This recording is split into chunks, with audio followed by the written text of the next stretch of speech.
Deixa eu te perguntar uma coisa. Você gostaria de viver de YouTube? Fazer seu próprio horário, trabalhar de onde você quiser e principalmente gerar muita receita? Pois é, hoje é a sua chance. Eu comecei a programar em Fortran.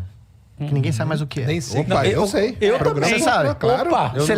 Você deve lembrar do PDP 11 e PDP 12, tá? Que você entrava no PDP 12. O que é isso? É o computador, você entrava dentro dele. Entendi. Você entrava dentro da CPU. Imagina um computador que é um armário que você entra dentro.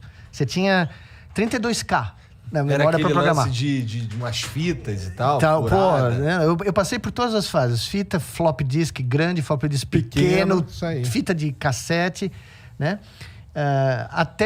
Aí programei em outras coisas, né? Prolog, programei em várias linguagens. E aí eu deixei de programar porque eu comecei a pensar de acordo com a linguagem que eu programava. Acontece isso. Acontece. Eu programo bastante, você acaba... Chega no final do dia, às vezes, Exatamente.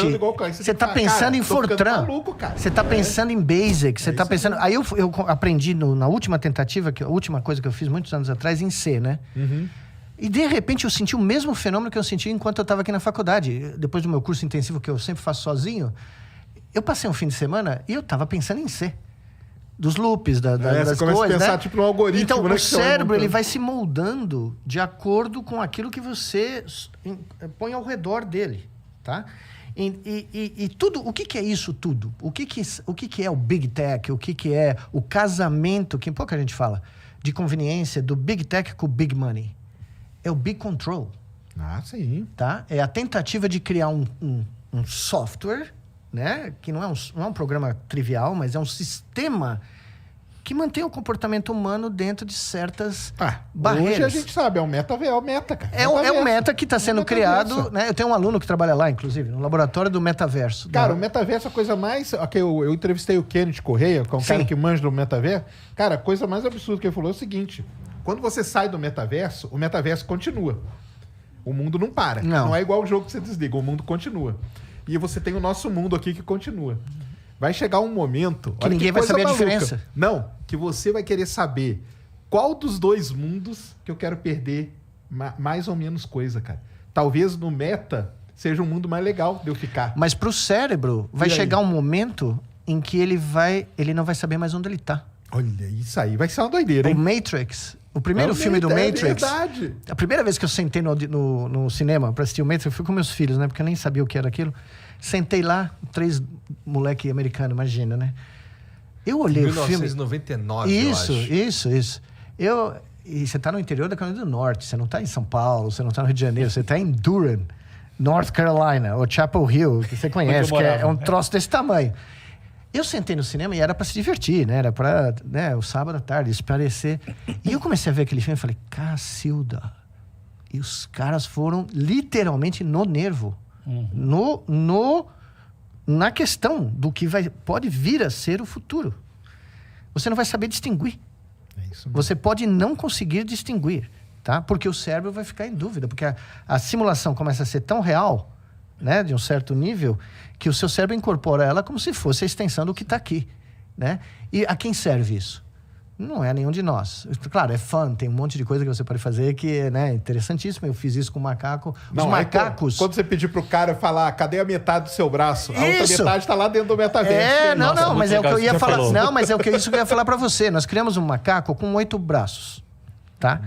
Só que eles não eram físicos, eram virtuais. Olha aí. Terminava o dia, porque era o momento mais alto da vida do macaquinho no laboratório, era esse, onde ele entrava no mundo virtual, igualzinho a gente faz, e tinha múltiplos apêndices para brincar. Terminava a simulação, o macaco ficava procurando. Olha Com os 2 braços dele, ele ficava... Sabe, ele estava tentando achar onde está o barato que ficou tão legal, porque ele recebia recompensa usando braços artificiais. Nós fizemos um macaco que é a primeira interface cérebro-máquina... Peraí. Sério? Muito louco. Peraí. Tem um macaco... Vocês pegaram um macaco, colocaram... Mundo virtual. Botaram um dispositivo na cara do macaco. Isso. Que ele tava dentro do mundo virtual. Era como se fosse um Oculus Quest pra mim. Isso. Aí ele tava no mundo virtual. Aí ele olhava, tô no mundo virtual, beleza. E aí ele olhava aqui no sovaco dele... Depois. Quando ele saía. Não, mas o Igor tá querendo saber antes. Assim, ele no mundo virtual, ele olhava aqui, desse lado tinha Isso. 3 braços e desse lado 3 braços. Nós começamos com 2, tá? Então ele tinha 4. Tá. Ele tinha os 2 dele e os 2 virtuais. Chegou um ponto que o macaco conseguia realizar uma tarefa onde ele combinava o movimento dos 2 reais com os 2 virtuais. Olha que doideira. E aí ele conseguia, com a mente dele, ele comandava esses braços virtuais Isso. como se fosse realmente parte do corpo dele. Então, assim, ele mexia esse que era independente desse aqui. Isso. Então, ele tinha... O cérebro dele conseguia fazer com que ele usasse 6 braços, Isso. 4 braços. 4 braços de forma independente. E é pior. Sendo que no mundo real ele só tem 2 desde é o pior. nascença. Mas aí, quando você tirava o óculos do macaco, ele continuava achando que ele Ele tinha os podia... outros, cara. Por quê? Porque quando você entrava no cérebro, no córtex motor dele, tinha a representação dos braços virtuais. Meu Deus, cara. Você tá entendendo? Então, o dá pra fazer isso com o ser humano. O Claro, a senso gente de tem uma ser- representação Claro que dá. somatotópica essa do isso corpo. aí, cara. Imagine, você vai viver para ver. Tá acontecendo agora. Mas, sabe, eu vejo uma questão aí que eu acho que a gente sempre tem que ter consciência dela. No fundo, tem 2 metaversos e não um. Um é o metaverso virtual. E o Sim. metaverso virtual, você está fechado com aquela caixa de sapato eletrônica na cara chamada óculos de realidade virtual. No qual você vive uma coisa que está absolutamente... Mas você sabe que nem precisa mais, né? nem precisa mais, tudo bem. Você faz um implante retiniano. Não, agora. beleza. Tá certo. Mas já tá nesse nível. Já tá chegando. Sim, agora, isso aí está no caminho, sim. Em lente de contato, etc. Mas tem um outro metaverso, que é o metaverso aumentado, da realidade aumentada, que vai jogar uma camada sobre você, Sim. seu olho. Esse é onde eu faço a aposta mais forte. E esse não é tanto o objetivo dele não é tanto te alienar da realidade física, mas complementar ela Bom. como foi o Google Glasses que não deu certo, só que com informações assim. Por exemplo, você vai chegar numa loja, ou por exemplo, no supermercado, você vê lá as propriedades nutricionais de um produto. O preço, de onde veio. Exatamente. A sua relação com o espaço urbano vai ser complementada, como num Pokémon GO. Mas olha, essa funciona diferente no Mas cérebro. veja, nós estamos publicando um trabalho a qualquer momento onde nós criamos um 6º sentido. Nós já publicamos vários nessa área, mas esse está Tem umas coisas maravilhosas. Isso é essa área... Nós criamos um ratinho que tem sinestesia, porque ele toca luz infravermelho. Ele não vê a luz infravermelho porque a retina dos mamíferos não tem fotorreceptor que pegue na comprimento de onda da luz infravermelha. Mas nós pusemos um detetor de luz infravermelho na testa dele e mandamos sinal elétrico que sai dele, mostrando onde tem fontes de infravermelho, ou toda, né, o calor e tal, direto no córtex tátil dele, na parte da face, que são os bigodes, as vibriças do rato, que são os dedos dele, são os órgãos táteis mais importantes. Pois bem, deixamos os ratinhos vivendo no mundo infravermelho. Caramba. Metaverso do ratinho. Do metaverso, mas infravermelho, Sim. de uma coisa que eles nunca experimentaram. De repente, os ratos conseguem seguir fontes de luz infravermelha para procurar comida. Então, a gente cria um feixe de luz infravermelha, o cara vai atrás da luz infravermelha. A gente não vê a luz, mas eles estão tocando uma luz invisível.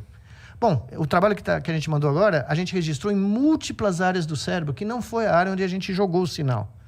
Áreas diferentes, que estão conectadas, mas são diferentes. O cérebro inteiro do bicho processa infravermelho agora. Nossa. Isso é O maravilhoso. cérebro inteiro. Você criou uma nova realidade. É uma realidade. E nós provamos que ele mistura ambas.